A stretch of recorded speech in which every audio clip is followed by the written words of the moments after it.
Assalamualaikum warahmatullahi wabarakatuh. Teman-teman mahasiswa, semoga kalian senantiasa sehat dalam lindungan Allah Subhanahu wa Ta'ala. Topik kita hari ini adalah hukum Islam masa Imam Mazhab. Pengertian mazhab dari akar kata zahaba yang berarti jalan, tempat yang harus dilalui, perjalanan, pendapat, pendirian, paham, pegangan, aliran, juga bermakna sekte atau doktrin.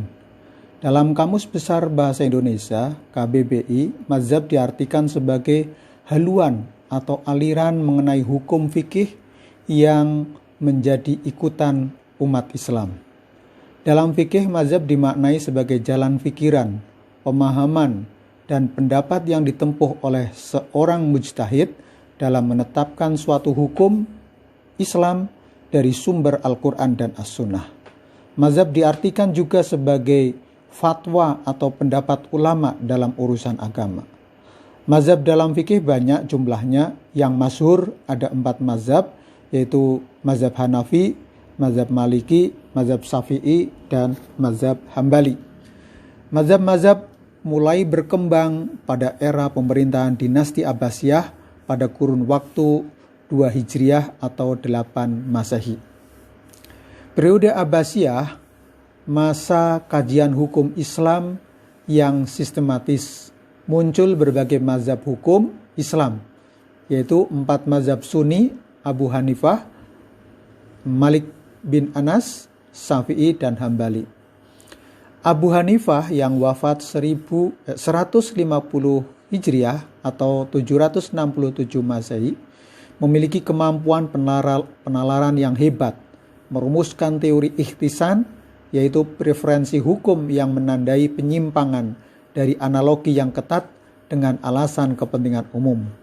Ulama Hanafiyah, sumber hukum mazhab Hanafi adalah Al-Quran, Sunnah, Ijma', sahabat, pendapat, pribadi, kias, ihtisan, dan urf. Abu Hanifah yang wafat 150 Hijriah atau 767 Masehi memiliki kemampuan penalaran yang hebat dalam merumuskan teori ihtisan, yakni preferensi hukum yang menandai penyimpangan dari analogi yang ketat dengan alasan kepentingan umum. Dasar hukum atau sumber hukum yang digunakan oleh mazhab Hanafiyah yaitu Al-Quran, Sunnah, Ijma' sahabat, pendapat sahabat pribadi, kias, ihtisan, dan urf. Periode berikutnya adalah Imam Malik atau Imam Malik bin Anas yang wafat 795 Masehi. Konsep kesepakatan atau ijma', beliau tidak memberikan kekuasaan pada masyarakat luar Madinah untuk memutuskan hukum melalui ijma', sebab menurutnya kesepakatan Madinah sajalah yang bisa membentuk kebenaran semesta. Sumber hukum menurut Imam Malik adalah Al-Quran, hadis yang berkualitas sahih dan masyhur, ijma', amalan ulama Madinah ketika itu, kias atau analogis, dan maslahah mursalah, kepentingan umum. Kemudian Imam Syafi'i yang hidup 767 sampai 819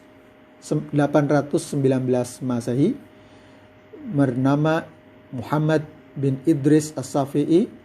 Beliau adalah arsitek utama jurisprudensi Islam dan teori moderasi pandangan dan keseimbangan penilaiannya. Prinsip menerima hadis yang benar-benar sahih, yang isnadnya sampai pada Nabi. Bisa dipercaya, tidak hadis tergantung dari isnadnya atau mata rantai perawinya. Sumber hukum yang dipakai atau metodologi penetapan hukum Imam Syafi'i adalah Al-Quran, hadis, ijma', ra'yu, atau kias. Imam Ahmad bin Hambal yang wafat 241 Hijriah atau 855 Masehi Beliau bernama Abu Abdullah Ahmad Ibnu Hambal. Dikenal sebagai ahli hadis, penafsirannya harfiah, hanya memberikan peluang sedikit kepada ajaran ijma' dan qiyas. Sumber hukum atau metodologi penetapan hukum yang digunakan Al-Quran, Sunnah. Apabila tidak ada ketentuan dalam Al-Quran dan Sunnah, ia berpendapat sesuai dengan makna yang tersurat. Makna yang tersirat ia tidak abaikan. Jadi makna zahir yang tersurat di dalam teks nas dari Al-Quran maupun Sunnah itulah yang dipakai. Tidak mengedepankan pertimbangan makna yang ada di baliknya. Apabila tidak didapat dalam Al-Quran dan As-Sunnah, ia menukil fatwa sahabat, memilih pendapat sahabat yang disepakati sahabat yang lain. Berikutnya, apabila fatwa sahabat berbeda-beda, memilih salah satu pendapat yang lebih dekat dengan Al-Quran dan As-Sunnah. Hadis mursal dan dhaif sekiranya tidak ada dalil yang menghalanginya, maka bisa dipakai untuk menetapkan hukum. Qiyas digunakan dalam keadaan yang darurat. Nah, mahasiswa yang saya banggakan, faktor-faktor yang menyebabkan munculnya mazhab dalam Islam, yang pertama adalah perbedaan pemahaman terhadap Al-Quran. Ya, kita kalau memahami atau mempelajari ulumul Quran, maka kita akan melihat adanya makna-makna ataupun lafaz-lafaz dalam Al-Quran yang mempunyai makna ganda, ada makna yang bisa dipahami, atau ada lafaz yang memang hanya Allah lah yang mengetahui. Nah, perbedaan pemahaman terhadap ayat-ayat Al-Quran inilah menjadi sebab munculnya mazhab di dalam Islam. Kemudian sebab-sebab khusus mengenai sunnah Rasul. Yang pertama adalah perbedaan dalam penerimaan hadis. Jadi periwayatan hadis, bagaimana hadis ini diterima, mata rantainya sampai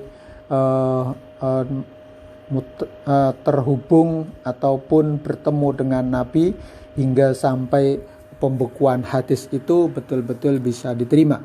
Kemudian yang kedua adalah perbedaan dalam menilai periwayatan hadis.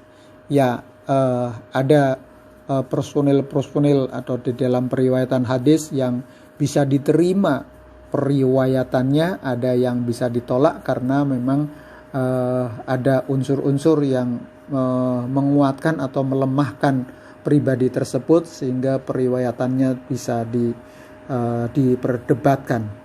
Yang ketiga adalah ikhtilaf tentang kedudukan Rasulullah Sallallahu Alaihi Wasallam. Perbedaan mengenai qawaid usuliyah dan qawaid fiqhiyah. Ini lebih lanjut nanti bisa dipelajari di dalam usul fikih ataupun ulumul Quran. Ini kaitannya dengan interkoneksi dengan mata kuliah yang lain yang kita bisa konekkan. Demikian yang bisa kita bahas secara garis besar. Nanti pendalamannya silahkan Anda membaca beberapa literatur yang ada di Silabi.